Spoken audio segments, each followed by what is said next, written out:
A guy in the forest approaches the corpse of an animal. He doesn't care what might happen to him. He has to survive. In the church, the nuns watch as the priest uses the magic ball. He turns to someone saying that his occupation for which he is suited is to be a warrior. Then the next one is called and a girl comes up, and the hero stands behind her. His name is Chris Sparring. The nuns whisper about him, saying that he is one of the twins of the famous Sparring family, and wonder what his destiny will be. The Divine Grace Rite in the Kingdom of Maldrake is a rite that every subject must undergo upon reaching the age of 16, and he learns the type of work that suits him, as well as the skills associated with it. Specialties can be both combat, warrior, magician, knight, and peaceful, merchant, blacksmith, farmer. There are also advanced ones, for example, magicians, sacred knights, and magic swordsmen. Having received a high-level specialty, a person necessarily receives state preferences, so the ceremony is considered an important event. However, there is one nuance. Chris's father had been preparing him since childhood as the successor to his profession, placing great hopes on his son and carefully training him. The priest calls the hero, and he thinks that he is simply obliged to take the ritual very seriously. The priest says that Chris's suitable profession is farmer, and his skill is poison resistance. The guy is very shocked by this, and his head starts to spin, and the rest of the residents begin to vigorously discuss this news. King's twin brother shouts and asks if he will really become a farmer. He tries to calm his brother down, and the boy calls his name Klaus. The priest calls the next one, and Klaus goes to him. The nuns whisper that the older twin must be worried about his brother's fate. Chris remembers with anger how long he worked for this day, and in the end, he received such a specialty. Suddenly, the others are discussing how his brother got the Holy Sword. After all, starting from the first hero, this is the 5th Holy Sword. The residents rejoice and clap for Klaus. The boy's father praises Klaus, saying that he expected this from him and that he would try to become a good head of the family in the future. Chris quietly calls his father, but he looks at his son with angrily and disgust, which frightens the guy. The man scolds his son, saying that after years of lessons and care, he is a farmer and took it so calmly. The boy apologizes, but his father kicks him out of the house. His father calls him a useless creature. Later, Chris wanders around the house with a small backpack, because that's all he can take with him. All day yesterday, he was the punching bag of the sparring children. They spoke of him as the laughingstock of the family. Chris sees Klaus, who asks why his brother is leaving without saying goodbye. Klaus says he saved their family's reputation for his brother. With a crazy smile, he starts to mock, saying that Chris won't even thank him. Chris angrily asks why his brother is laughing at him now, since they even talked earlier. Since birth, Klaus was weak in body, so his mother and doctors always looked after him. At 5, he recovered and lived a quiet life until now, and unlike Chris, his father did not force him to go through difficult and cruel lessons. Chris thought that Klaus didn't really like him either, so there was no point in making friends with him and expecting something. Until now, the brothers had never had a normal conversation with each other. Klaus laughs and asks what his brother still doesn't understand. The boy says that he was the one who was abandoned by his father, adding that it was only because Chris was born 10 minutes earlier and he received all the love and affection that the boy had never seen. Chris reflects that maybe his brother had his own experiences, but doesn't understand his self-hatred. He remembers how their mother was only with Klaus and thinks that he is the only one who wants to fix the past. At this time, his younger brother laughs loudly at him. Klaus shouts that he was blessed by God and received a holy sword, and laughs at his brother's farming profession. Chris loudly orders him to shut up. However, the younger brother suddenly pulled out a sword and pointed it towards King, threatening to kill him. The older twin deflects his brother's sword with his own, but Klaus laughs, calling the boy a cute farmer with a flower in his hair, and saying that he decided to fight against the holy sword. He asks to attack whenever he wants. Chris quickly points the sword at his brother's throat, causing him to become very scared. However, the elder puts his weapon back in its sheath, and thinks that despite his real profession, he was trained much more harshly since childhood, so even if he is a farmer, the verdict of his sword will not change. He leaves, and Klaus yells that they're not done yet. Chris replies that everything has already been decided, and he is not going to fight with a weakling. The younger brother raises his sword and says that he will kill his brother, causing him to feel a real threat, and turns to him in fear, seeing a lot of magic concentrated around Klaus. Klaus swings his weapon, shouting the Holy Strike spell.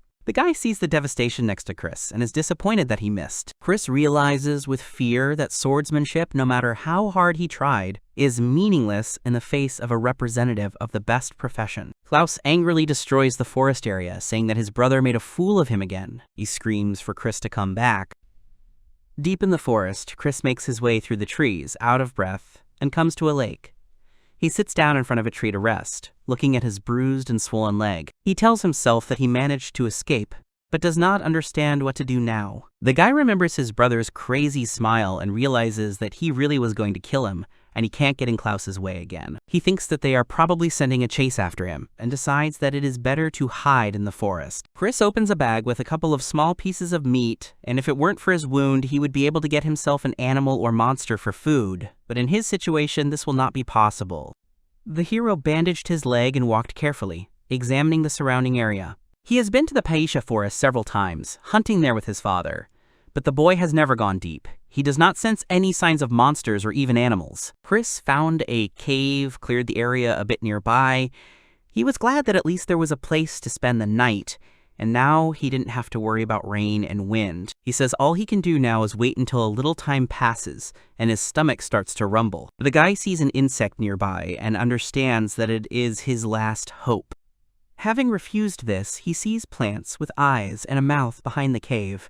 He remembers that he has a resistance to poison, and thanks to this ability, he will not die, even if he eats something suspicious. Although the hero thought that he would not have to use it, but not now. He bites off a leaf from a branch. At first they seem sweet to him, but then a bitter taste suddenly sets in and the guy spits out the leaves.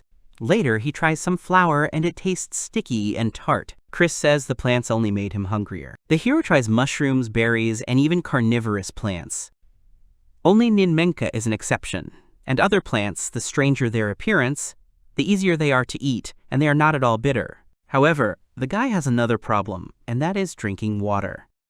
All he found was a dirty puddle. Even if it took a couple of hours, Chris would have wanted to go back to the stream to get some water, but he hadn't paid any attention to the road he was walking on, and had gone deep into the forest, and he didn't remember how to get back to the stream. Thanks to his resistance to poisons, nothing can harm his body or health. He scoops up dirt in his hands and thinks that if he doesn't drink, he will die of dehydration. The guy drinks this dirt. Chris thinks this is something new.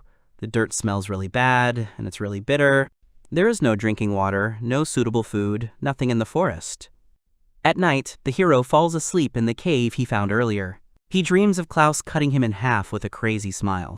Chris wakes up in horror and tries to catch his breath. He makes weapons for himself, sits in a cave during the rain, and eats bugs. It's been a few days since the boy entered the Paisha forest, and now he's finally found meat. He didn't kill the animal, it was just a corpse, but it was the first animal he had encountered. It was rotten, but for the hero who grazed on the grass with insects, it was a real delicacy. The smell is so bad that Chris can't stand to be around it and thinks that weed will make it smell better. A guy roasts a piece of meat over a fire, and what comes out is rotten meat fried with rosemary. He takes a bite and thinks that of all the meat he has ever eaten in his life, this is the worst. But for him, it's just a wonderful dinner. He says it's been a long time since he's eaten so much. Although it is not dangerous to be in the forest, it is very difficult to get food. Chris's leg wound had healed, perhaps thanks to the herbs he had been eating all day in the forest.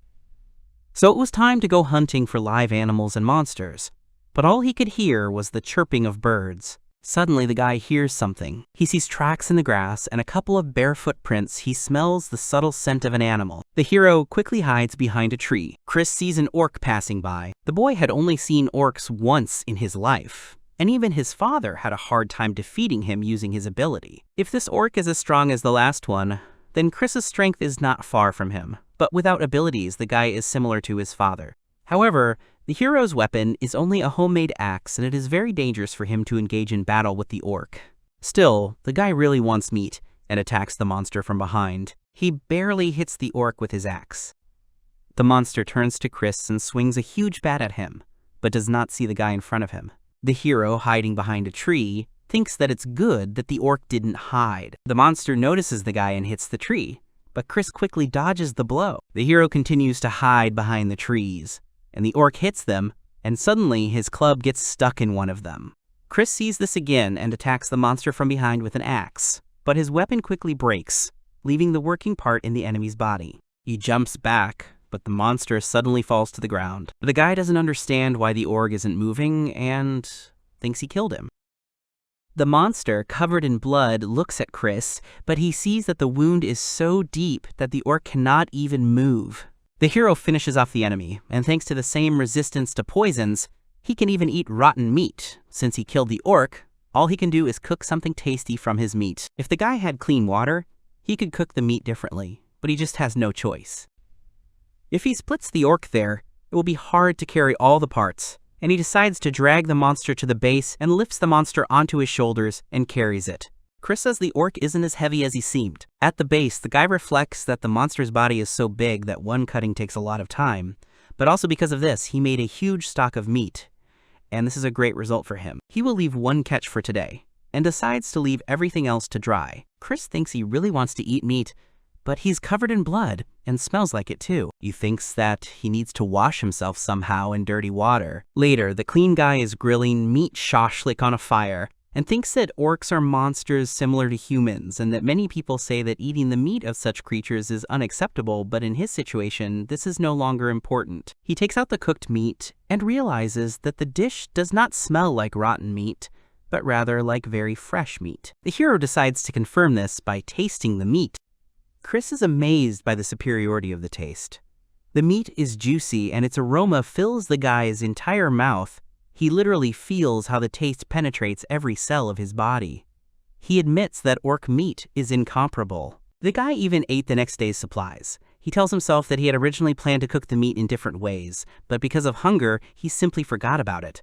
The hero lay down on the ground and, remembering the battle with the orc, he realized that they have thick hair as well as hard skin, and in the middle of all this fatty mass, armor-like muscles. Until today, it seemed impossible to Chris to defeat an orc with one blow. However, he smashed the monster's head with a branch and even carried it to his base. The guy thinks that it is most likely due to the ritual of determining a specialty. His physical strength has increased and continues to increase. Even if his destiny is to be a farmer, any ability helps him become even better. But it seems to him that he has become too better. Chris can't understand that he really became stronger because he was defeated by Klaus. A similar principle applies to muscles. That is, the more they are injured, the stronger they become, and perhaps something similar happened to him. However, the boy doesn't understand that his strength hasn't increased too much at once. However, the main thing for him is that he defeated the orc on his own. He made a shelter by making a bed out of grass, training with wooden weapons, and collecting food supplies. Every day, Chris drew stars on the rock, and so a month passed. He finished all of the orc meat he had. He thinks that before, he would have definitely thrown away all of the meat that he didn't eat in one go. But now, because of the terrible feeling of hunger that he had experienced, he would never do that, and even if it was a monster, the guy still killed it for food, so he simply couldn't throw away the rest of the meat. He likes the Paisha forest, and living in it, he would continue to live there. But the hero ate all the orc meat, so he will not be able to survive on grass alone. Chris thinks that maybe his house has become calmer, but he still wants to try to get out to some city.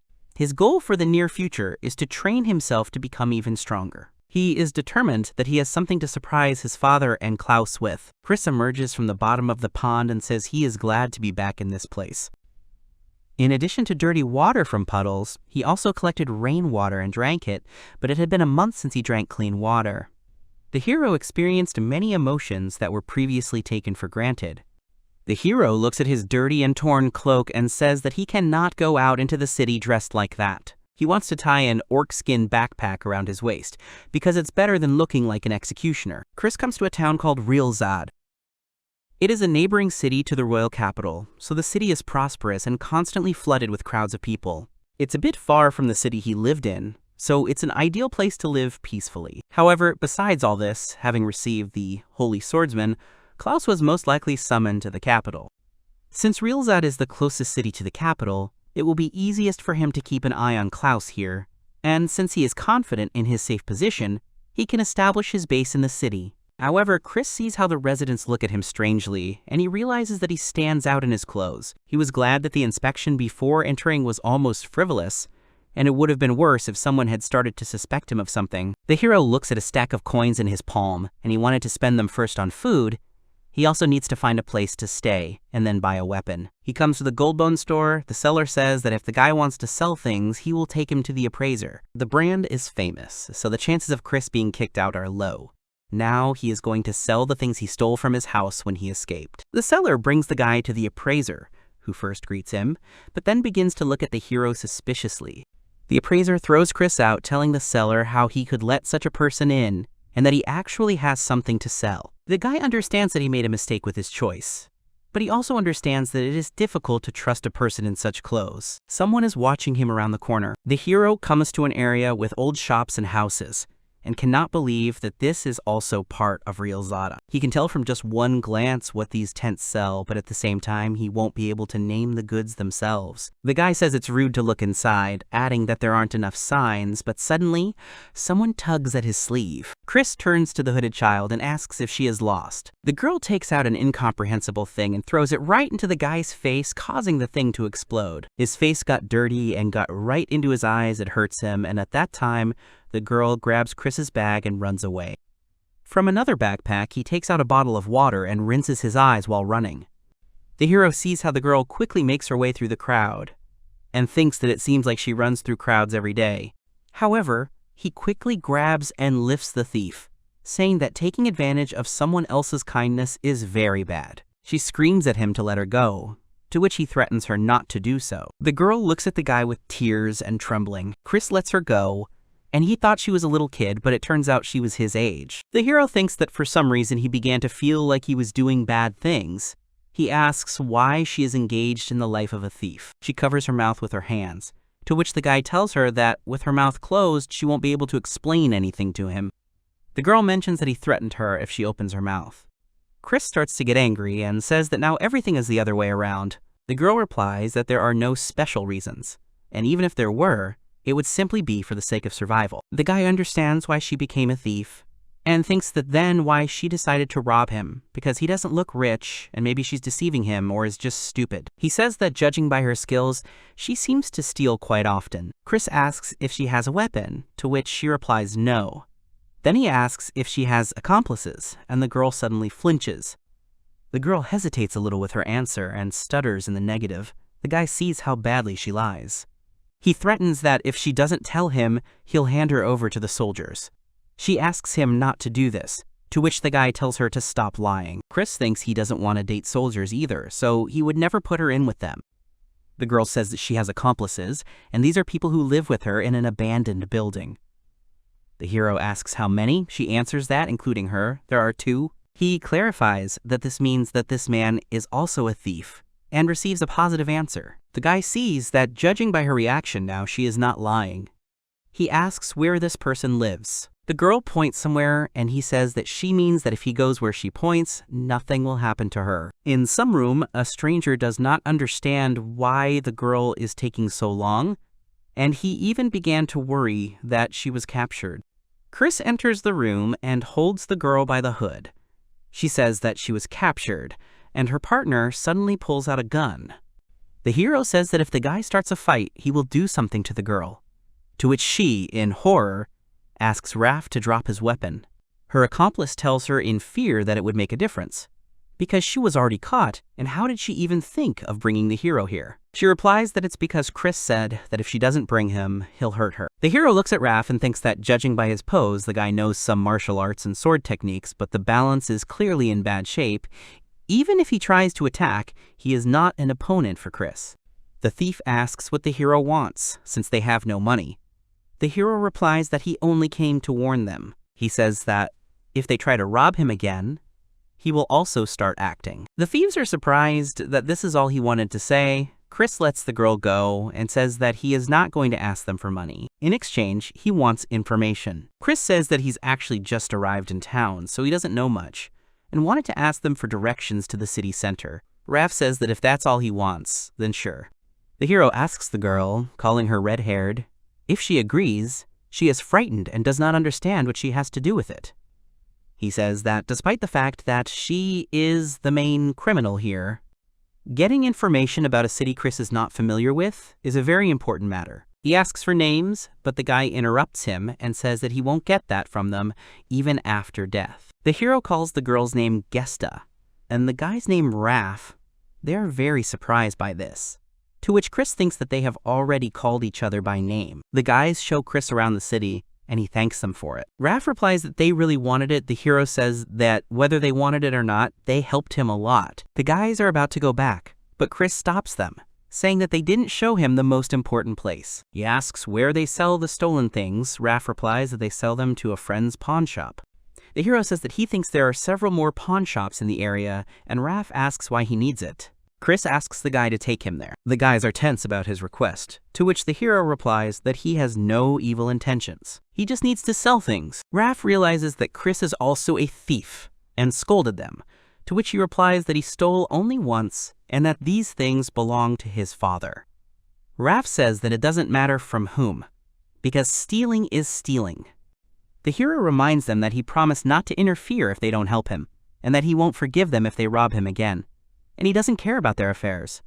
Raph shouts in disbelief that he posed no danger to them, to which Chris replies that as long as they help him, he won't do anything. The guy says that he understood everything, and that the place where they will take the hero is the last one. The guys come somewhere, and the seller clarifies that Raph and Gesta have come to see him. Grandpa sees Chris and asks the guy and the girl what's going on.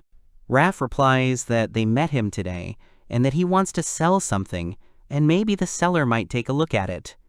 Grandfather wants the hero to introduce himself, and he says his name. The salesman raises his hand and says that Chris is a good name, and gives his name as Rugens. The grandfather examines the jewelry and says that all these things are valuable items, and he will evaluate them with all due care, and the guy can stroll around the pawn shop for now. Chris looks at the weapons, which cost 5 gold, and says that each item seems good, but with the current budget, he can't afford them. He picks up a book called The Memoirs of Otto the Botanist, and thinks that he has never heard of this man before, and the book itself does not seem interesting, but for some reason he pays attention to it. The guy is going to buy it if it is cheap and sees that it costs 3 gold. He doesn't understand why the price is so high, because the book is old, and he thinks that it must be something special.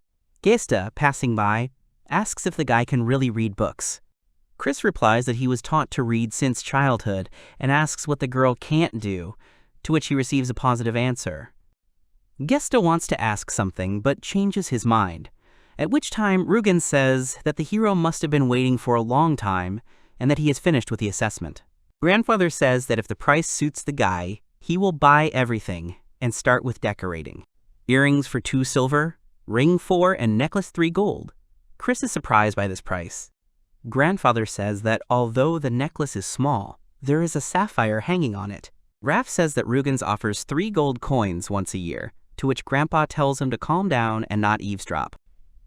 Raph asks Chris that he really is from a rich family, and his grandfather says that they discuss prices and that the guy should not outbid them. Finally, Rugens comes up with a pocket watch and takes it for 1 gold piece. The hero is disappointed with the price and realizes that his father's watch is cheaper than he thought, because he thought that it would be more expensive, judging by how much his father took care of it. He says he will sell everything except the watch, and they agree on this. Chris thanks Rugens, who replies that since the items were stolen, he couldn't set a lower price for them, so in a sense he also came out on top. He asks if the hero has anything else, to which he receives a negative answer. The guy says he actually wanted to ask something. He shows the book. Grandfather says that not many people pay attention to it, adding that he was actually slightly interested in it as well, as its contents were intriguing, so he raised the price but hadn't touched it in years. Chris says that because of the price, he thought the author was actually someone respected.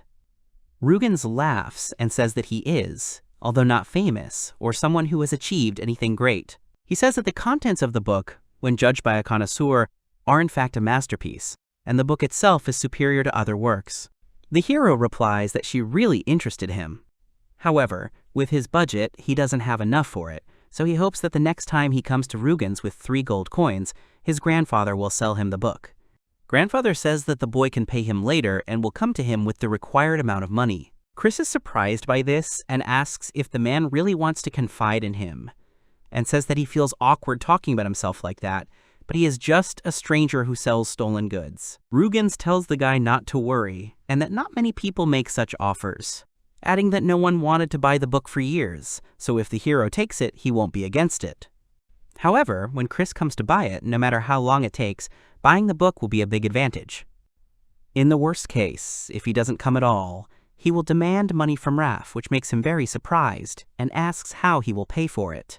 Chris says that if Rugens doesn't mind, then he sees no point in refusing. Raph shouts that he's not going to pay for it. After leaving there, the hero thanks the guys because with their help he made more money than he could have.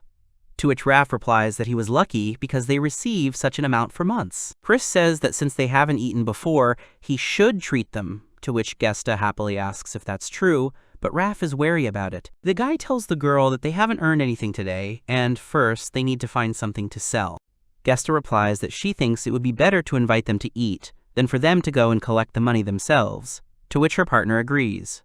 However, he asks Chris if it's not weird to treat those who stole from him, to which Chris replies that it's just a token of gratitude from him to them for showing him a good place.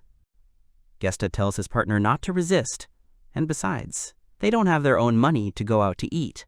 Chris thinks that even if he is not rich, but during that month where he lived alone in the forest, even if the guys were thieves, the appearance of people with whom he could talk made him happy. The Trinity are eating in a tavern and talking to each other. Chris has already eaten several servings, and Raph says that even though they have the same food, it looks tastier on the guy's plate. The hero reminds that he lived in the forest, and living there forced him to eat orc meat without seasonings and sauces.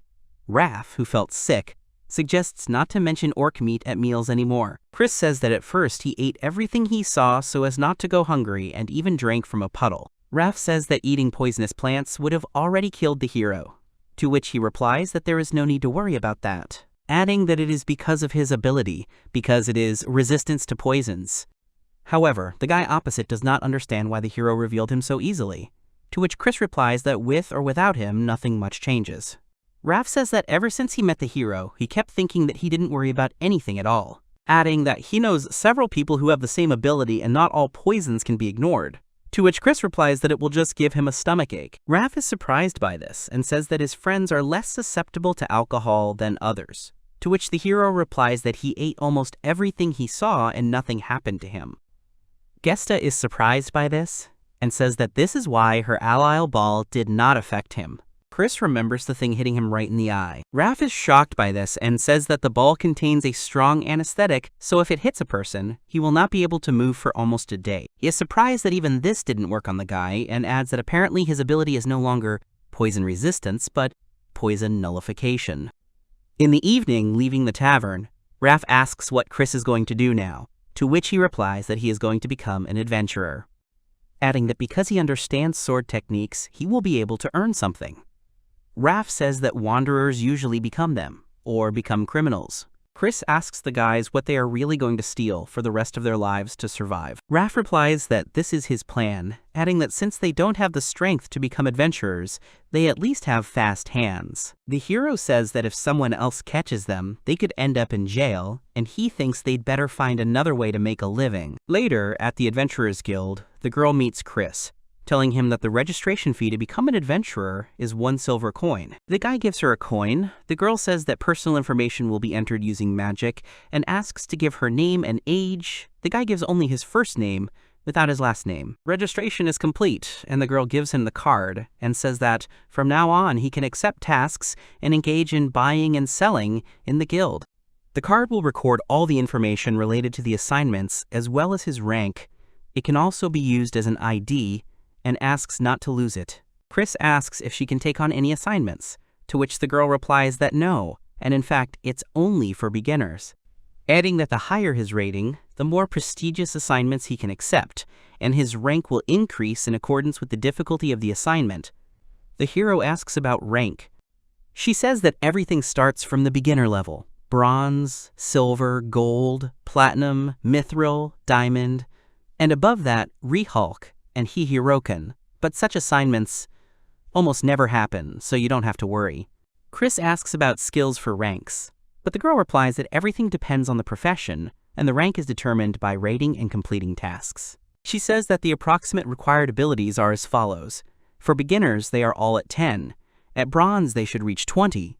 At silver 40, they are duplicated at each new rank. Chris continues to ask her many more questions, which makes her very tired.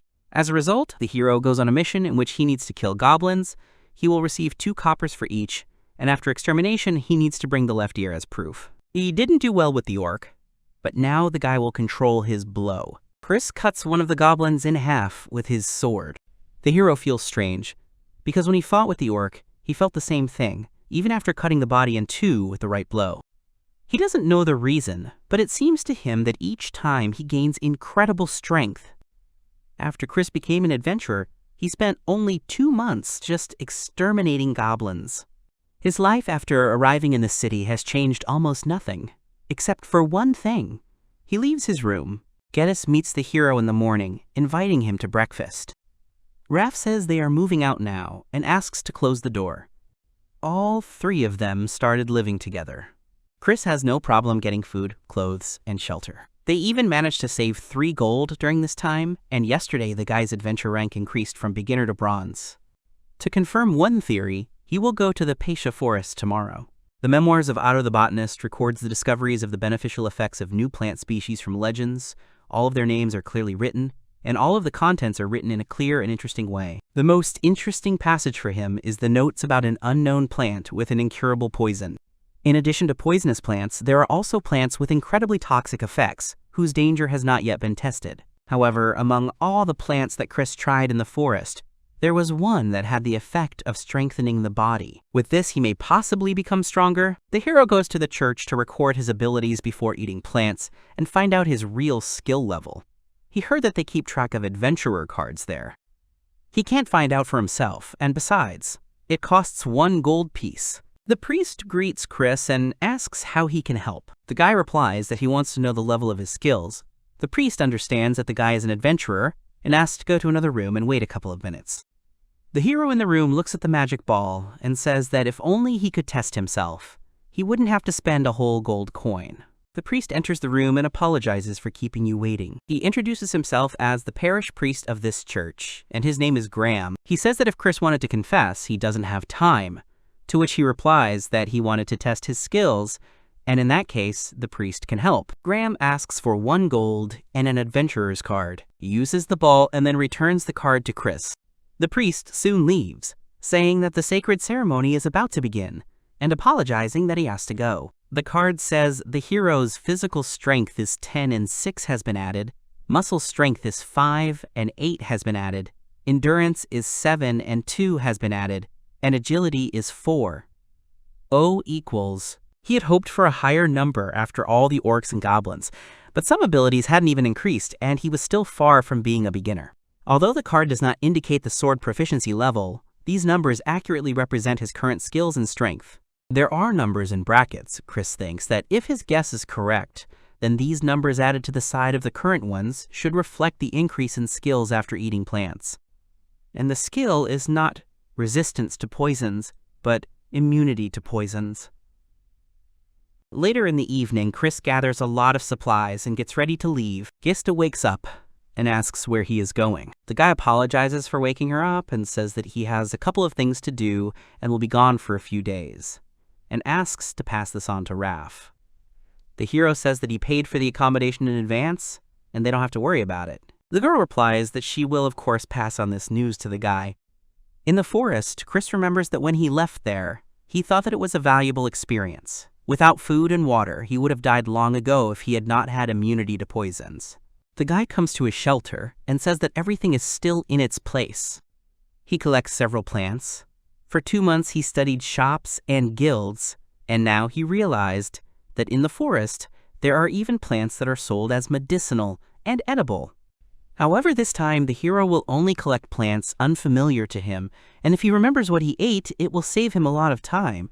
But then he was only thinking about how not to die, so he doesn't really remember them. Chris is grilling mushrooms on a shashlik because he remembers that mushrooms don't taste that bad. He tries them, but finds that the aftertaste is unpleasant and his tongue is dry. He doesn't like it, but it's still better than the bitterness of plants. Next he tries the carnivorous plant, and it tastes sour and rotten, as it is a plant that eats insects, and it seems like there were remains of some kind of fly in it. Chris says that without a doubt, all plants are not fit for consumption. However, his goal is to collect 30 poisonous plant species, and he must not give up. The hero collects a lot of plants during the week. Before arriving there, he was a little worried, but deep in the forest it is calm and even easy to settle down. He says that next time will be even better, and maybe then he will feel like he is on vacation, even though he will have to eat all those terrible decisions. After arriving in the city, Chris comes to the church. The priest sees him and asks him if he hadn't come to them recently, to which the guy apologizes that he came to them again with a request. Graham says that it's only been a couple of days, so he's not sure that the hero's skills could have increased much, to which he replies that it's okay, and the priest obeys him. Chris receives a card with new information and thinks that if his skills do not improve, then all the time he spent collecting plants was wasted. He sees that the final numbers for physical strength and endurance have increased by 1 unit. This proves that one of the plants he collected in the forest can increase some skills, and it remains to determine what kind of plant it is. Any method will do for the hero, and now that he has found out that it is possible, he will do whatever is required of him. Raph yells at Chris, asking why he disappeared for a whole week without saying anything, to which the hero replies in bewilderment that he asked Gesta to convey information about his departure. Raph is still yelling, saying what she passed on, and asking why the guy didn't tell him directly. He asks where he went, and he says that the guy really wants to move out. The hero gives him a shashlik, shutting his mouth with it, and replies that he never even had such a thought. He also gives shashlik to Gesta, saying that it is her portion. The girl thanks him, and Raph eats with pleasure. Chris tells the girl that after she becomes a famous adventurer, she will invite him to a restaurant. However, he doesn't finish the sentence, and Raph asks where the guy was. Chris understands that he can't remain silent. Earlier, the hero told the guys that he had to hide in the forest. Now he was returning for some task that was troubling him. He asks the guys how they are doing with their work as adventurers. They are silent for a short time, and Raph says that he and the girl are no good, adding that a goblin hunt for 1 day costs 1 silver, accommodation costs 4, and food costs 6. They have practically no money left. He says that if any of them get hurt and can't go hunting, but Chris interrupts him, saying that it all sounds really difficult and wishes them luck. Raph wants to offer something, but before he even starts to offer, the hero refuses him. The guy swears that he hasn't finished what he said yet and suggests that they join forces, to which Chris replies that this is exactly why he interrupted his friend, and that he doesn't have enough money to support them both. Raph still says in a raised voice that the hero should not lie, because he hasn't worked for a whole week and is still not dying of hunger, and that he even bought them yakitori, so he has savings. Gesta tries to calm his friend down, but Chris angrily tells the guy that everything he has is the result of hard work, adding that if they perform like this every time because of food, Raph will cover the costs. The guy apologizes, and the hero thinks that he understands his friend, but he really doesn't have that much money. He wonders if it is possible to use the guys in any way. Chris asks what their line of work is. Raph replies that no one will start talking about their weak points, and that they have nothing unusual. The hero says that everything is fine, because he has already told them about himself and they have nothing to worry about, and if he wanted to kill them, he would have done it a long time ago. Gesta says that her occupation is a mage, and her ability is magical healing. Raph is outraged that she told everything, to which the girl replies that this is not a problem, because she trusts Chris. The mage is related to the combat profession, but is still a bit weird, and there are also rumors that this is the most inconvenient profession. Managing magic is an incredibly difficult task in itself, and in order to be able to do this, you need to study at a magic school or self-study using magic grimoires. Only nobles or teenagers who have been given a high-class occupation after a sacred ceremony can study at such schools. As for magical grimoires, it all depends on the book and the knowledge required to read the ancient texts, and they are expensive. Chris says that her specialty is better than farming, but still not the most successful profession, which Gesta agrees with. She says that she has potential and would like to become a magician, adding that she started stealing to save up for the grimoire. The hero remembers that she asked if he could read. She is surprised that he still remembers this, but he replies that he was just curious then. Gesta says she has a favor to ask, and if she can get her hands on the grimoire, could Chris teach her how to read it? He thinks that while learning magic, it will definitely not be related to high-class combat professions. And the girl can change in the future. The guy agrees with her request. Gesta is very happy about this, and thanks him for his consent. Chris asks, "What about Raph?" To which he replies that he won't tell his specialty. The girl says Raph is a holy knight, and his abilities are Divine Strike, Divine Guardian, and Defender's Breath. The evil guy asks if she gave all the information. Holy Knight is an elite combat profession. Its bearers are taken into the Royal Guard, and for it is not necessary to be a knight. You can also be an ordinary adventurer. Gesta says he knows what the hero was thinking, but in reality, Raph suffered a serious injury as a child, and because of a knee injury, he still has difficulty moving. Chris remembers that this is why the guy had a good pose, but the balance of the whole stance was bad. Raph is a little angry that the guy only realized this because of Gesta's story. The hero says that the guys are probably the only ones who still hunt only goblins. Raph says that he is basically unlucky. Chris says that if Raph's knee heals, everything will be fine, to which he replies that no, and since birth, the village doctors have been telling him that wounds like this don't heal. The hero asks why the guy gave up so quickly because of someone's words. Raph gets angry and replies that he didn't give up and looked for other healers.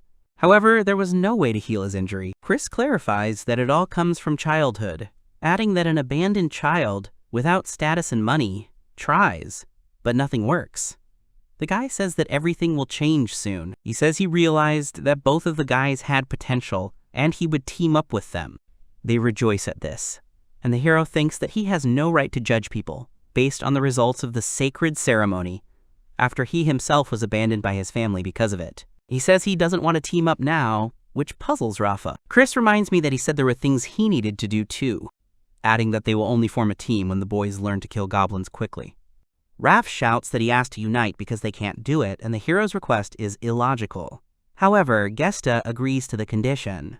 She is very determined about this, and her friend is puzzled by her answer. This is how they come to an agreement. At the guild, Chris says he wants to take a quest, and the girl at the counter replies that from now on he can take bronze-level quests, and would he like to try? The hero asks what types of quests he can take, to which the girl replies that there are several types of bronze-level quests. She asks the guy to say that he wants to take a task with a large or small amount of extermination in it.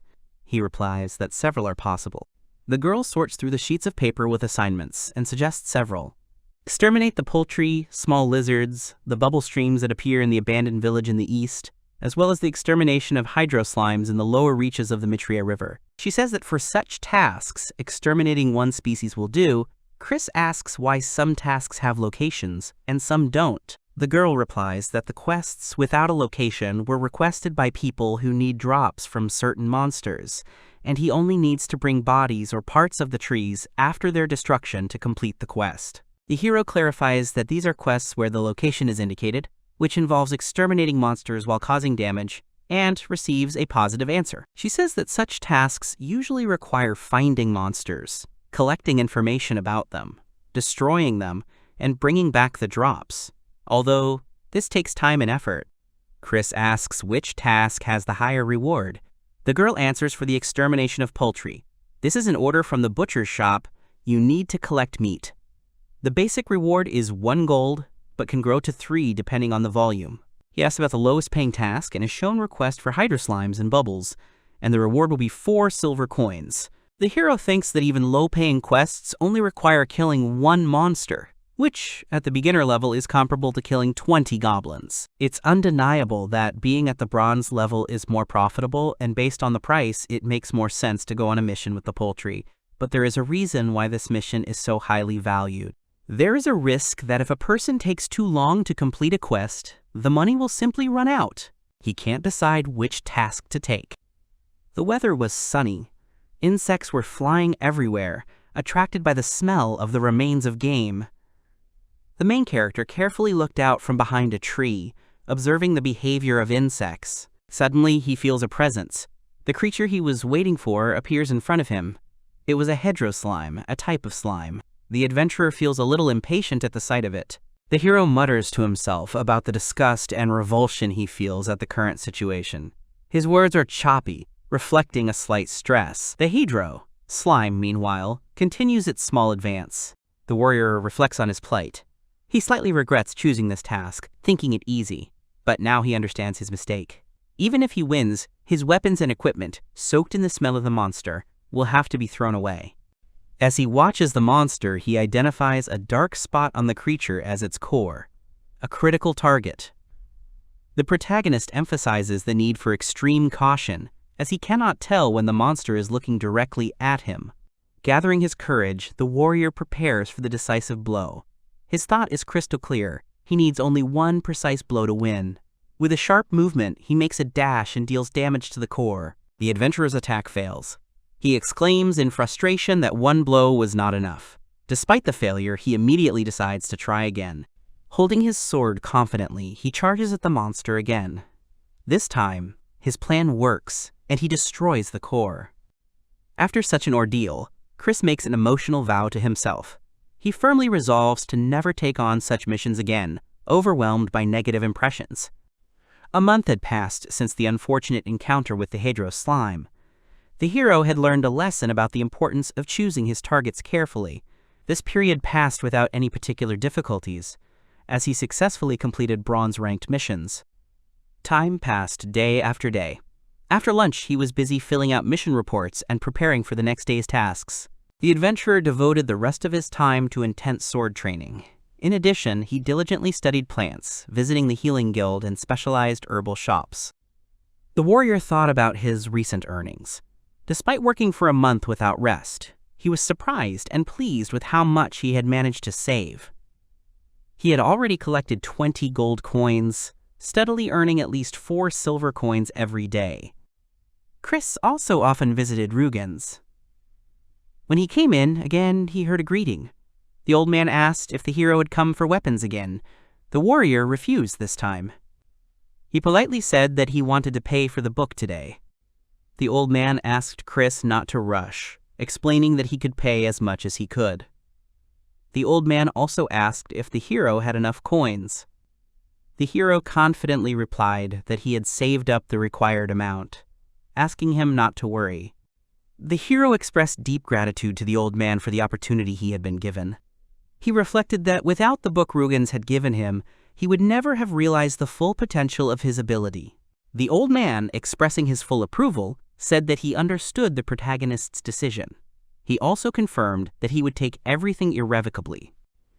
The old man turned to Chris with words of gratitude.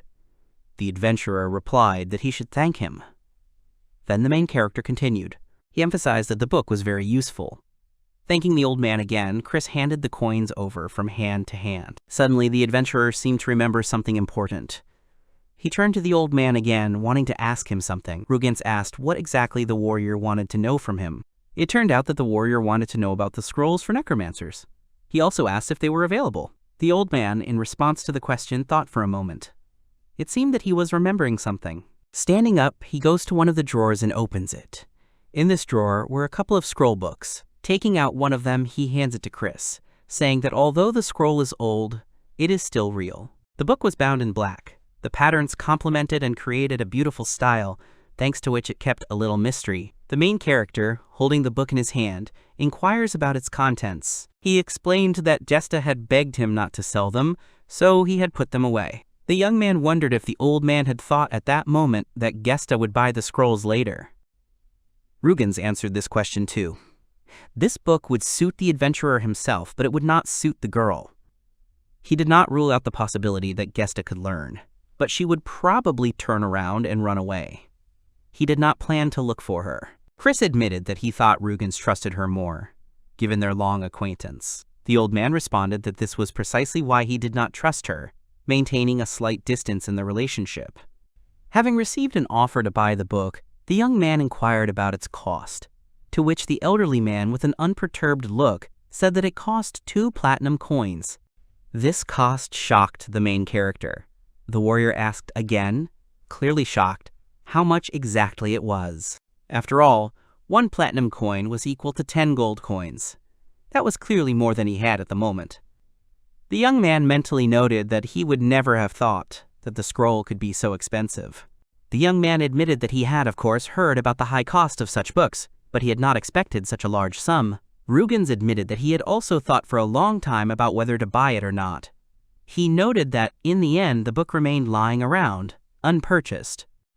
Having made up his mind, the old man made an offer to the young man. Chris expressed surprise that he could actually buy the scroll. The old man, considering who wanted to buy, agreed to receive payment later. Since the scroll was expensive, he asked for a deposit. The young man pondered his plans. He wanted to buy a scroll to teach Gesta magic, admitting that she couldn't use it yet, and the chances were slim. His goal was to join forces with her. In his opinion, it was profitable. The young man's thought was decisive. He could not doubt his decision just because of Gesta. So he decided to put the expensive book aside, carefully placing it on the table. This time, Chris decided to firmly refuse. He thanked the old man for his trust, confirming that this was his final decision. The old man, having listened to the protagonist's opinion, sighed. Rugen softened the situation, adding that if the young man changed his mind or collected the necessary amount, he could always come. He would be here. The young man thanked him again with gratitude and left. The young man decided to use his savings to visit the church later and check the status of his skills. He also shared that he collected some poisonous plants, dried them, and ate about half of them. Chris noticed that the more he dried the plants, the more bitter they became. He regretfully stated that his knowledge of plants was still insufficient to use them effectively. The young warrior thought about his method of increasing his skills by eating poisonous plants. He knew that he couldn't rely on just one method. Chris remembered that last time his stamina and strength increased by 1. As he approached the church, he hoped for luck. As he entered, Chris pondered the church's attitude toward his actions. From the outside, the young man looked like a man throwing money around. With these thoughts, he approached the minister. Inside the church, the priest expressed mild concern at seeing the young man again. He asked if he wanted to test his skills again, noting that not much time had passed since the last time. The protagonist calmly replied that it was okay, he would not complain, even if the results did not change. The priest, a little surprised, agreed to check his status. After some time of checking, he hands over the card. He also added that even if his skills did not improve, Chris's purpose remained the same and strong. The young man politely, but a little sharply, responded that he understood this, and the priest did not need to repeat the same thing every time. The priest, a little embarrassed, then apologized for his repetitions. After that, he said goodbye and hurried away. The adventurer looked after the young man as he left. Then he looked at the card he had been given. It showed his stats. This time, his stamina and strength had increased by 1 in the left column, but the right column was the same. Chris speculated that the increase was due to hunting. The protagonist made an important observation. The indicator increased by exactly the same amount as it increased after the previous plant consumption, confirming that his actions with poisonous plants were more effective. As he thought further about his experiments with plants, he came to the conclusion that eating one of the species could indeed increase its strength. However, it was not that simple. The warrior admitted that his knowledge of plants was still superficial. He suspected that the drying process might have destroyed some of their beneficial properties. As for skills, he stated that he did not know of any plants that could directly increase them. Determined to test his hypothesis to the end, Chris intended to eat the plants he had. After that, he planned to check his status in the church again, to be sure of the connection between eating plants and the growth of his characteristics. Meanwhile, it was already dark outside. The young adventurer was returning home. Stepping over the threshold, he noticed something interesting. A familiar couple was kneeling. The young girl looked determined, unlike Ralph next to her. He was full of doubts and looked at her uncertainly. It seemed that she forced him to stand next to her. Having finally entered the house, the main character was embarrassed by the scene he saw and asked directly what they were doing and, most importantly, why. Ralph tried to say something about Gesta, but she cut him off abruptly, ordering him to be quiet. To top off her words, she hit him on the back of the head. After that, she looked at the protagonist with a determined look and said his name. She then turned to Chris and said that their group was now strong enough to fight the goblins. She directly suggested that he join them for joint missions. Ralph, who was standing nearby, supported her decision. Chris mentally noted the change in the group. They had always returned home exhausted, but lately they seemed inspired. He hadn't expected this conversation to happen so quickly. Since it happened faster than he expected, the young warrior did not delay the moment. He looked again at the couple, still kneeling. After thinking for a while, he suggested that they test their strength in action tomorrow to see how well they could work together. Immediately agreeing, Gesta expressed her deep gratitude for the offer. Gesta turned sharply to Ralph, asking reproachfully why he was silent. The young man, stammering and looking at the floor, muttered that he agreed with the proposal to join forces with Chris. Thinking about the offer, the protagonist came to the conclusion that if Gesta's group was really capable of exterminating goblins easily, then joining forces with them would be beneficial to his goals. So he took out a skewer, handing it to them. Adding that he had bought it for them, he offered them a taste, to which he immediately approved. It was their favorite skewer. They thanked him for the delicious food he had provided, and for his care. A little later, Chris, editing the list, reflected on his expenses. He admitted that these were considerable expenses for testing, but he considered them necessary for achieving power. The warrior decided that in the future he would pay less attention to these plants. Suddenly, Ralph came up. His attention was drawn to one of Chris's plants. He asked what kind of plant it was and why it was there. The warrior replied that it was a deadly plant. Anyone who ate it would die. Hearing this, the young man exclaimed in horror. He was indignantly perplexed as to how Chris could bring such a dangerous thing home. In turn, the protagonist stated that the main thing was to simply not eat it. It was not as dangerous as Ralph thought. Not giving up, he immediately put forward a suggestion. Since Chris was making good money, maybe he was selling these plants? Chris calmly answered in the negative. He was not selling anything like that. Chris patiently repeated that it was precisely because of his ability that he could safely ingest them. The group member insisted that, with his ability, he did not need to engage in such dangerous things. Ralph was puzzled. He did not understand why they had to be eaten. The last thing he did was naively ask, "Must it be very tasty?" Chris cut off dryly, "Dream on," making it clear that it was not about taste at all. The guy was breathing heavily after his morning run. He noted to himself that his breathing after running took longer to recover than for others. Turning to the hero, he said that he finally understood why he left so early every morning. Understanding the situation, the young adventurer immediately sat down and said that he was offering Ralph to sit on his back, as this would speed up the group's progress. The girl standing next to him did not expect this.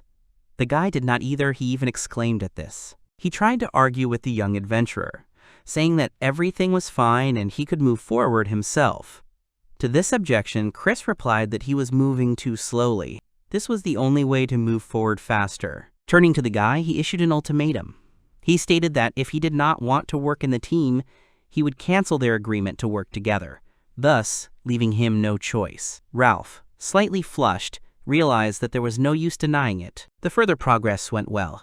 Gesta walked ahead, and Chris walked behind, carrying the tired boy. Approaching the forest where the goblins lived, the protagonist crouched down, allowing the novice adventurer to climb down from him. He then offered to show the group how easily they could deal with the goblins, to which they briefly agreed. Gesta, turning to Ralph, asked if everything would be as usual. Ralph confidently replied that she could rely on him. With confident faces, they set to work. Carefully moving through the rather tall grass, they finally noticed what they were looking for. The girl in front gave a sign, pointing to the target. It was a small goblin with a club. She approached him carefully, trying not to make any noise. When she was quite close, the girl suddenly struck him right on the back of the head, briefly stunning him. During this time, she gradually moved away from him. Ralph, on the contrary, was crawling closer. His target was obvious. He was almost invisible because of the tall grass. That was why he was waiting for the right moment to deliver a critical blow without harming himself. When the goblin ran up to arm's length, the boy reacted in time and pierced the goblin. The blow was quite strong, causing the monster to die instantly. After that, the girl asked if he was impressed by their group. A little embarrassed, the mage admitted that their tactics might look a little awkward. However, she proudly emphasized that they were destroying goblins without any problems. Chris mentally analyzed their fighting style. The warrior noted that he finally understood how the two of them managed. Gesta lured the goblins to Ralph, who couldn't run fast, and then they finished them off together. Their tactics were effective. Satisfied with what he saw, the protagonist agrees to form a team with them. The young mage exclaims joyfully at this statement. Finally, they will be able to hunt together. Ralph, perhaps trying to sound modest or skeptical, muttered that he was pretty good at dealing with goblins himself, so he didn't really. The girl cut him off sharply, irritated that he was at it again. Gesta, addressing the young man, asked him a reasonable question. She asked if he really wanted to remain a newbie all his life and hunt only goblins forever, hinting at the need for growth and more difficult tasks. The guy confidently told Chris that they were counting on him.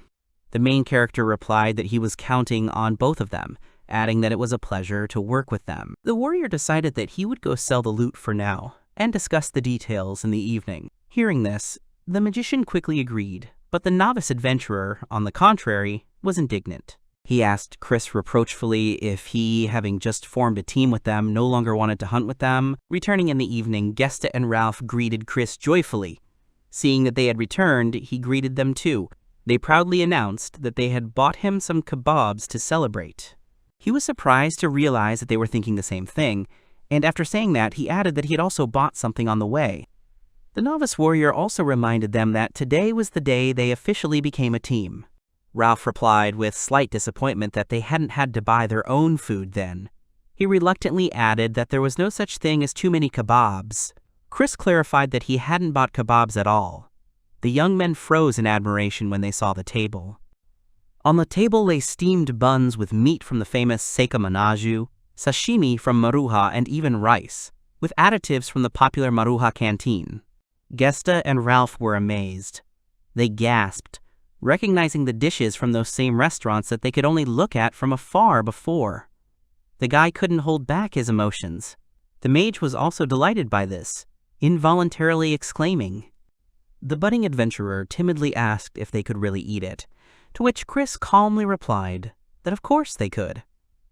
He added that from today on we were one team, hinting that they were worthy of this treat. After a hearty dinner, the protagonist, still sitting at the table, asked an important question for him, proposing to discuss the future goals of their new team. Chris continued speaking seriously, emphasizing that he was not talking about vague goals, such as being 3 adventurers, but about their specific ambitions. Ralph asks if they want to eat as much as they want, is that a bad goal? To this the warrior replies that he already eats as much as he wants, completely refuting his interlocutor. The girl, stumbling and breaking up her words, shares her desire. She wants to become a magician and start making good money. Her speech is choppy. Having shared, she expresses doubt whether such a personal goal is suitable. The protagonist answered Gesta that a personal goal was also quite suitable. Continuing, he directly asks her if she will leave the team if she becomes a magician and starts earning good money. The girl hesitated, admitting that she didn't even know what to say, and added that she wasn't going to leave, but her thought remained unfinished. Ralph interrupted, saying that the one who started this conversation should be the first to tell about his goal. Chris, clenching his fists and with a blank expression on his face, quietly stated that his goal was to take revenge on his younger brother. Chris added that he wanted to take revenge while still being part of the team. The room went dead silent.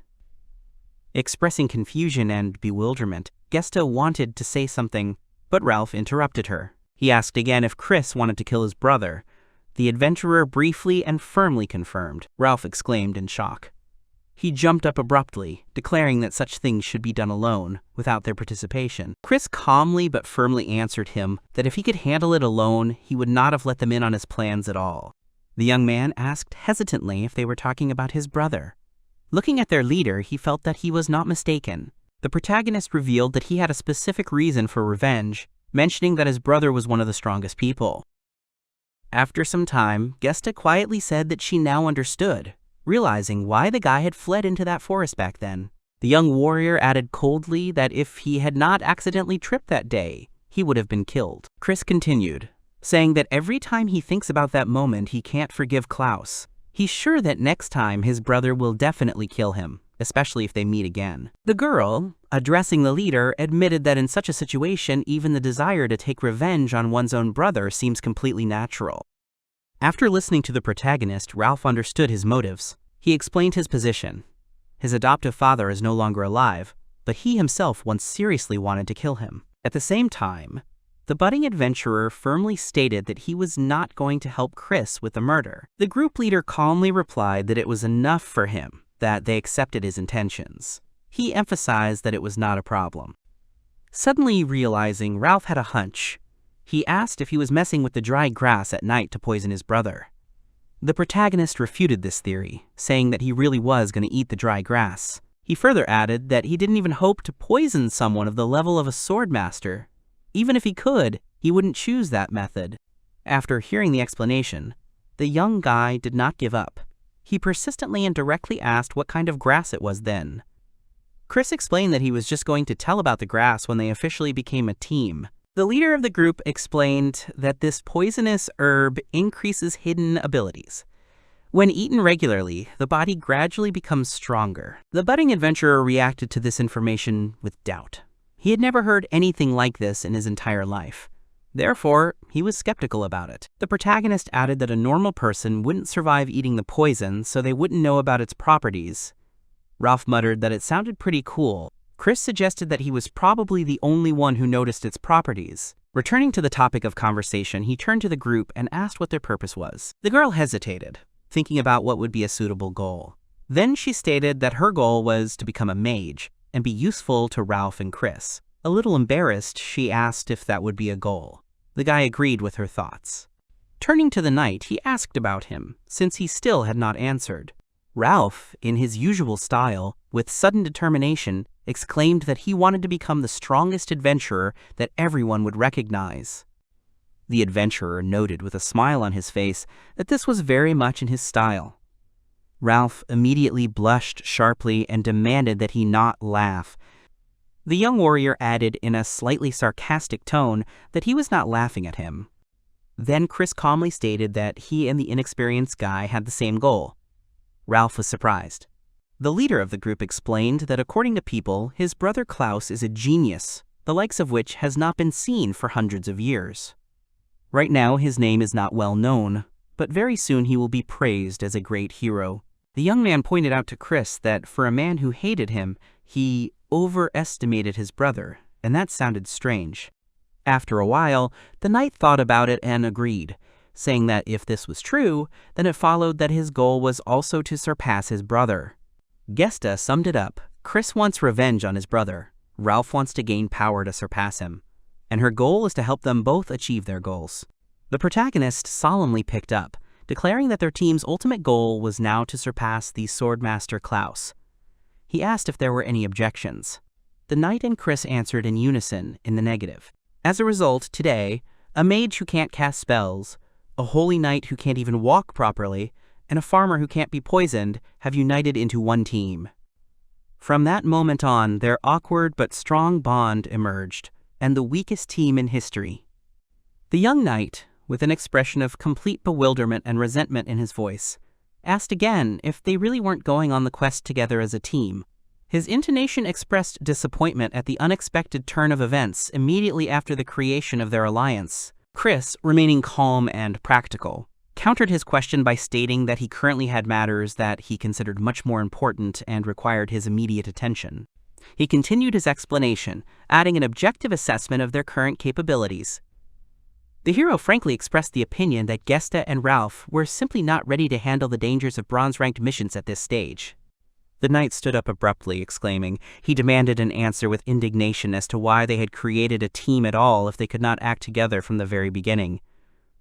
His posture expressed extreme dissatisfaction and disappointment. Chris, ignoring his outburst, laid out his logic clearly. He pointed out two priorities that needed to be addressed first. Either find a way to cure Ralph's chronic injury, or wait for Gesta to become a mage. The young man took Chris's words in with visible disappointment. He slumped his shoulders and quietly muttered an affirmation. That meant they would have to act separately, not as a group, until these problems were resolved. The adventurer specified the first step of the plan, turning to Ralph.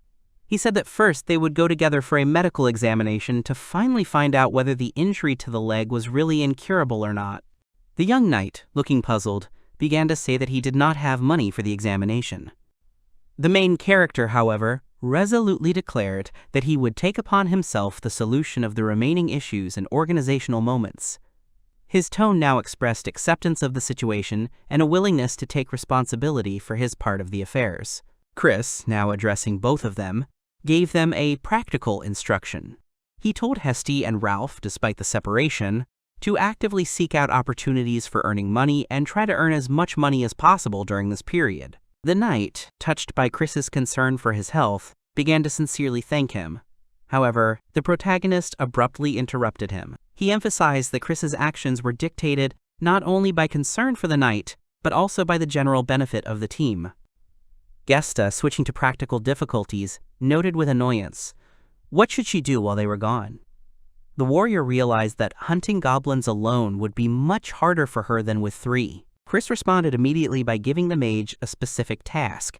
He asked her to gather as much information as possible about a rare and dangerous monster known as the, quote, wandering oxpecker. He clarified the task, listing the key aspects that needed to be found out: places of appearance, behavioral characteristics, and, most importantly, its vulnerabilities or weaknesses. Chris emphasized that any information was needed, which would also be paid for.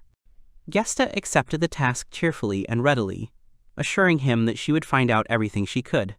However, she firmly refused the offer of payment, reminding Chris that he was already bearing the costs of the examination and considered it unfair to charge him money. Chris firmly stated that it would be foolish if there were disputes over money later. He emphasized the need for a clear division of finances.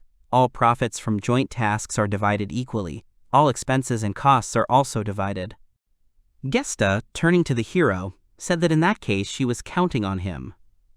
The hero, in turn, also confidently confirmed that he was also counting on her. At the Healers Guild, an employee asked about the purpose of the visit. The adventurer explained that he wanted to have an old injury of the knight examined. The physician, examining the knight's leg, noted that the injury looked serious. He asked when it had been received. Ralph replied that it had been about 7 years ago. The doctor made a diagnosis. Due to a long absence of treatment, the meniscus was damaged, and the ligaments were completely torn. The young knight anxiously asked if this meant that complete recovery was impossible. The doctor replied that it could be cured. Ralph exclaimed, not believing what he had heard. The doctor confirmed that he was not lying, but for this, it is necessary to open the knee, transplant, and stitch the ligaments. It is also necessary to inject metal slime oil into the damaged meniscus. The patient excitedly asked if this was serious, and would it really help. Chris asked about the cost. The employee warned that the operation was expensive, and that he would have to extract the slime oil himself. The doctor named the price, 20 platinum coins. Ralph exclaimed in shock. Such a sum was too huge. The protagonist coldly stated, such a price is too high. He immediately asked the doctor a practical question, looking for an alternative, to which the employee said that the wound was not quickly healed, and there were also traces of use of the leg. He also added that if the injury had been recent, it might have been possible to cure it with a special potion without surgery. However, time has now passed, and there are no easy ways. The healer emphasized the seriousness of the situation. He explained that even the complex and expensive operation he proposed to restore the ligaments was already the most budgetary option available within their healer guild. Chris, not satisfied with the answer, asked a follow-up question. He asked if there were places outside of this official healers guild where such an operation could be performed more cheaply. Ralph, overcome with anxiety after what he heard in the guild, went to bed restlessly. Opening the door to his room, Gesta carefully called his name. Seeing that he did not answer, she decided not to disturb him anymore, and decided to ask the hero everything. The girl cautiously asked if his leg was hopeless and if it was true. Chris, interrupting her alarming assumptions, answered negatively, but his face remained serious. Confused about what happened in the guild, the girl asks for details. The protagonist continued the explanation. He said that treatment is possible in the Healers Guild, but 20 platinum coins will be required. Chris remembered the doctor's words. As a member of the guild, he couldn't say more directly, but he hinted, advising them to try to find out about a man named Blood. As a result of this hint, they began to actively collect any available information about him. The adventurer presented the results of his investigation to Gesta. He said that Blood, judging by the information he had gathered, had previously been considered the best healer in the guild. He decided that he could make a lot of money from his skills. The protagonist continued the story. Over time, medicine developed, and Blood's knowledge became outdated. Now, according to rumors, he makes ends meet on the outskirts of the capital, treating the poor for pennies.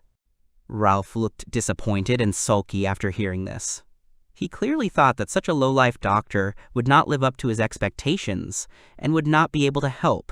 However, Chris, always pragmatic, saw an opportunity. Now everything became clear. The young magician understood Ralph's behavior. Chris continued to speak. He reported an important detail. It seemed that the needed healer was currently in the capital. He immediately made the reservation that he would not go there himself, reminding Gesta and Ralph that his brother Klaus was there, and their chance meeting could be fatal for him. He then asked Gesta if she could go with Ralph to the capital to negotiate with Blood. He also added that he would cover the costs of the trip. Gesta immediately understood the essence of the problem. The next day, they said goodbye. The group went to the capital, and the main character went to do his important business. He decided to go back to the church and test his skills. Having received a familiar sign, he confirmed his guess. After many visits to the church to check his status, he finally learned to accurately recognize the plants that increased his parameters.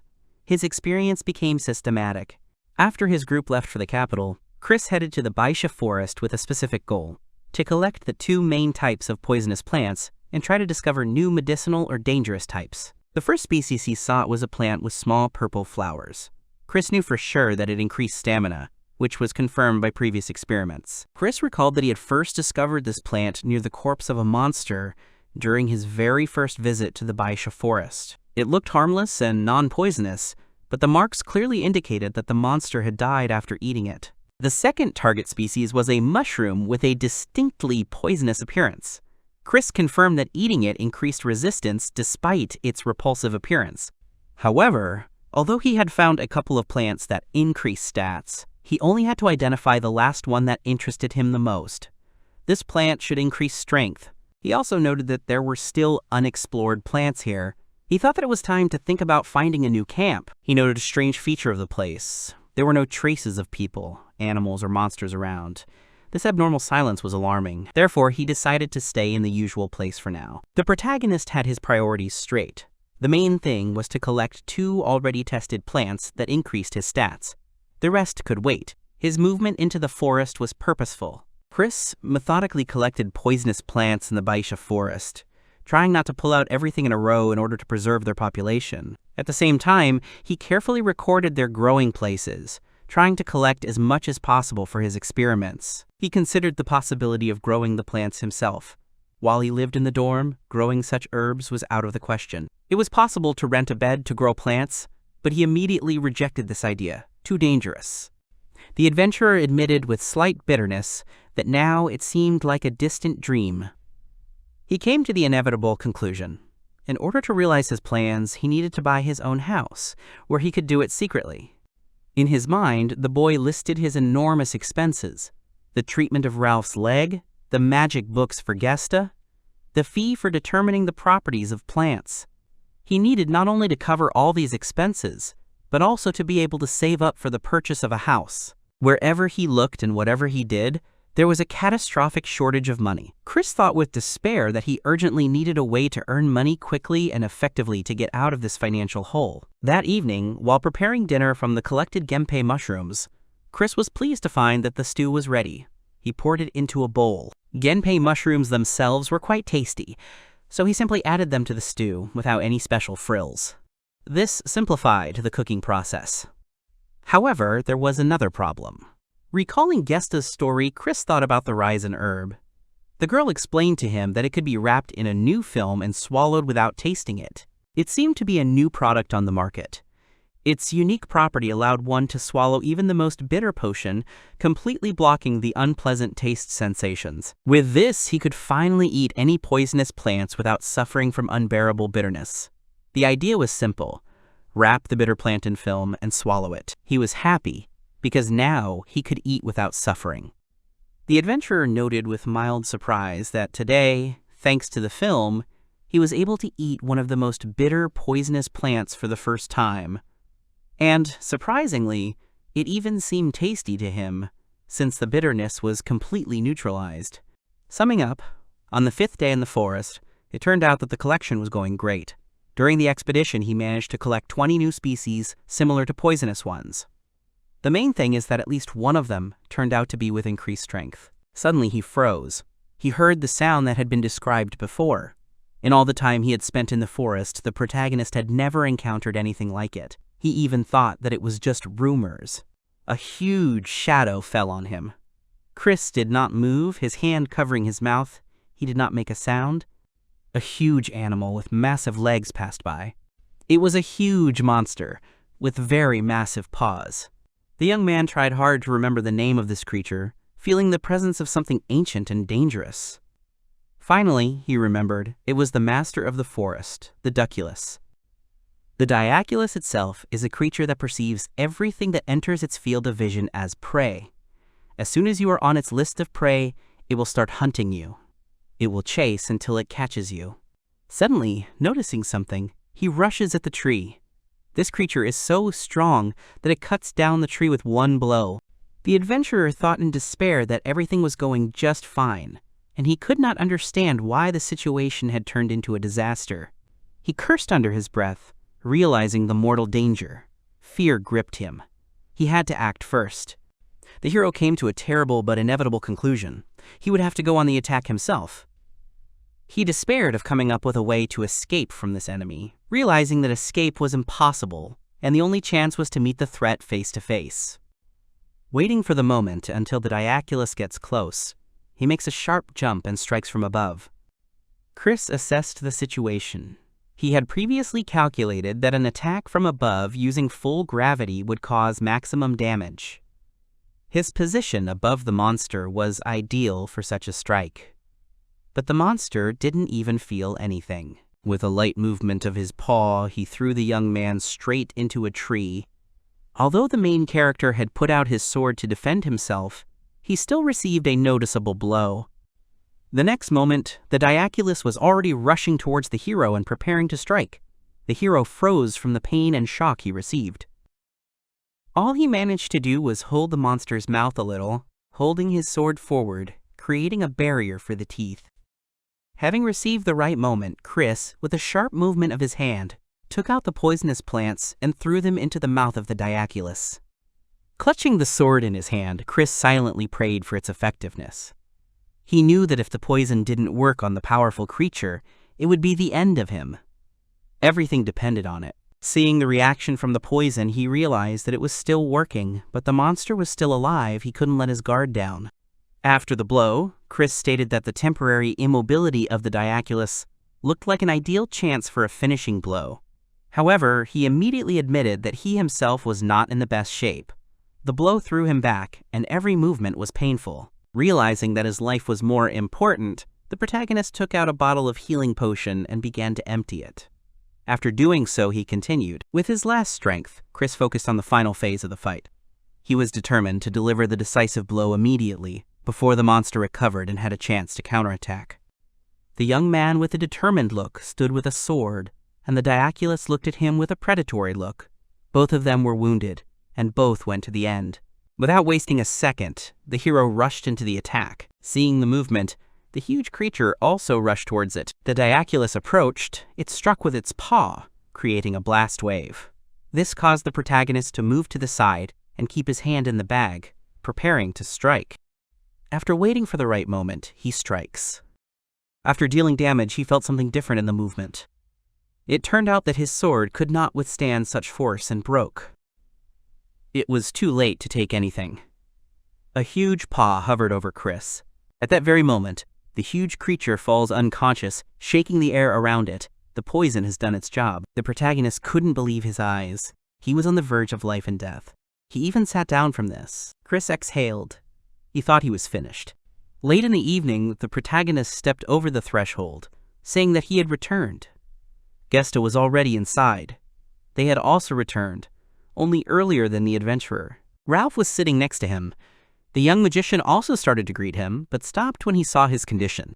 Ralph asked anxiously what had happened since Chris was covered in mud. Chris explained that he had defeated the monster, but was afraid that the noise would attract other monsters, so he ran back without washing himself. The girl, shocked by what she saw, asked if he was injured.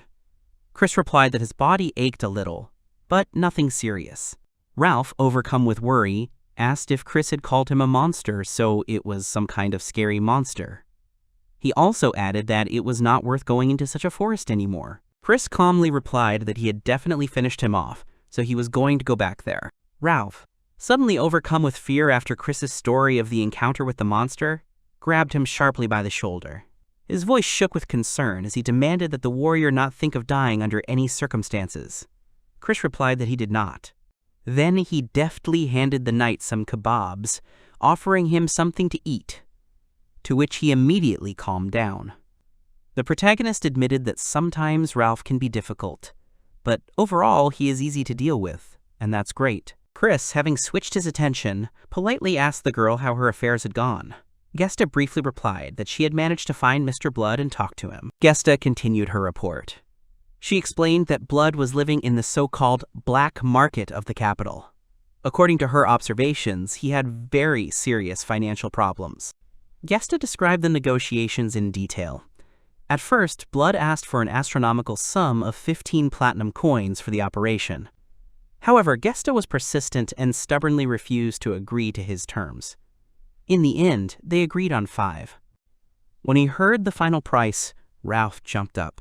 His face lit up with joy and hope. He exclaimed that 5 platinum coins was the amount with which they finally had a real chance of paying for the treatment. However, Gesta still looked doubtful and worried. She admitted that even 5 platinum coins seemed like a monstrously large sum to her. She anxiously asked Ralph if he was sure that such a price was even normal. Chris calmly confirmed that such a sum was expected. He explained that from the very beginning, when he planned to create the team, he counted on the fact that he would be able to save enough to treat Ralph's leg. This was his original goal. The protagonist added that she, too, must master magic at any cost. It was no less important for the future and strength of their team than curing Ralph. Stuttering a little, she thanked the adventurer with all her heart, adding a respectful address as an elder. Chris winced slightly at the formality. He gently pointed out that they were the same age and teammates. He suggested that he stop speaking so politely and formally. The girl, hearing Chris's suggestion of a less formal conversation, responded calmly but firmly. She stated that she preferred to continue speaking to him respectfully. However, seeing that she felt more comfortable that way, the warrior added that he had no objection. Ralph tried to add something with his mouth full about Chris's trip to the forest, but was reproached to chew it all and say it clearly and understandably. Having chewed everything, the knight turned to Chris. He reminded that defeating the monster is not everything. He asked how he was doing with the task, what he found there. Chris began to explain. He said that he had been caught off guard just as he was about to head back out of the forest. This had prevented him from completing the collection as he had planned. But even so, Chris collected 2 whole bags. That was a lot of volume. The knight, with slight envy and surprise, exclaimed that the leader was already stronger than them, and now the gap would be even greater. His tone expressed a mixture of admiration and slight annoyance. The protagonist replied that if he didn't become stronger, he wouldn't be able to earn enough for everything they needed. Ralph was a little defensive, saying that it was a little hard mentally, but he didn't mind. Chris stopped at the edge of the deserted plain, carefully examining the area. He muttered quietly that this seemed to be the place he was looking for, comparing it to Gesta's description. Mentally confirming the target, the leader of the group firmly stated that his target was the Lost Oxford. He added that from today onwards, he would fully return to adventurer duties after the herb gathering period. Recalling the initial advice, the warrior noted that according to Gesta's information, the best place to hunt the bullfrog was on the eastern plain. There were few monsters there, but plenty of competition. The protagonist specified the location of the plain, behind the old road in the northwest. This is the place the young girl recommended, since it is nearby. Chris noted a key feature of this location. People almost never go here. Therefore, there is very little reliable information about encounters or victories over these monsters, which added risk to his undertaking. As he walked between the rocks, he finally spotted what he was looking for. The bullhead looked like a regular bull, with one difference. This species had large wings. He breathed the air menacingly. It seemed he was searching for some scent. The guy muttered that everything exactly matched the description. He noted with intense interest that this was what he was, the lost bull, preparing for the meeting. The warrior went over the known facts about the monster.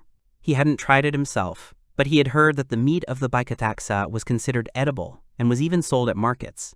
The main feature is the presence of wings, but the monster cannot fly, it only jumps a little higher. Chris warned himself that underestimating its abilities could be fatal. He analyzed the animal's behavior tactics. If you try to keep your distance, the bull spot will immediately launch a swift attack with its horns. Chris thought back to his possible strategies. The first option was to close in, watch for attacks, and dodge in time. The second standard method was to attack from afar, staying out of his charge range. He weighed both approaches. Deciding to use the first strategy, he carefully began to move into his blind spot. Coming quite close, he delivered a precise blow to the leg. He then took out a hammer-like weapon and struck, aiming it straight at the skull. Because the adventurer remembered an important warning. If you kill a bullfrog incorrectly, the price of its meat drops sharply. That's why he stunned it with this hammer. It also made him be especially careful when cutting up his prey. Standing over the monster's enormous carcass, the warrior scratched his head in confusion. He muttered how he was going to carry it all away, realizing the weight of the entire carcass for one man. After all, the mission only required the tenderloin, tongue, and fillet. Chris, having come up with nothing, carried the whole carcass and approached the service entrance of the butcher's shop. The butcher, having greeted him, was about to say that the entrance was on the other side, but he interrupted himself when he saw the main character. The leader, without embarrassment, explained that it would be a shame to throw the bull away, so he dragged the entire carcass. The butcher, examining the carcass, was impressed. The blood was drained perfectly. The entrails were carefully removed, thanks to which the meat remained fresh. He could not contain his surprise. He admitted that it was quite possibly the best bullfinch he had ever seen. The shop employee continued, becoming increasingly amazed at the craftsmanship, since he had never met anyone like that among the adventurers. Chris asked if the meat would be bought at a high price. The butcher nodded to the adventurer and confirmed that he could count on a good sum for the carcass. He called his assistant, named Nathaniel, and told him to wait while he butchered the carcass. Then he ordered the assistant to bring the adventurer a towel to dry himself off with and to fry him some meat, which was his payment for his efforts. He also said that he would now start cutting up the carcass and evaluating it, and then call him. He suggested that the adventurer eat some meat for now and wait. In the end, the butcher paid 5 gold pieces instead of the promised 3. And they also fed him meat, which raised the mood of the main character. Chris continued his calculations, noting that he had been paid more than 12 times the normal bronze quests, which paid 4 silver coins. Looking at the 5 gold coins he had received and enjoying the free food, the group leader confidently thought that if things continued like this, he would very quickly accumulate the amount he needed for his goals.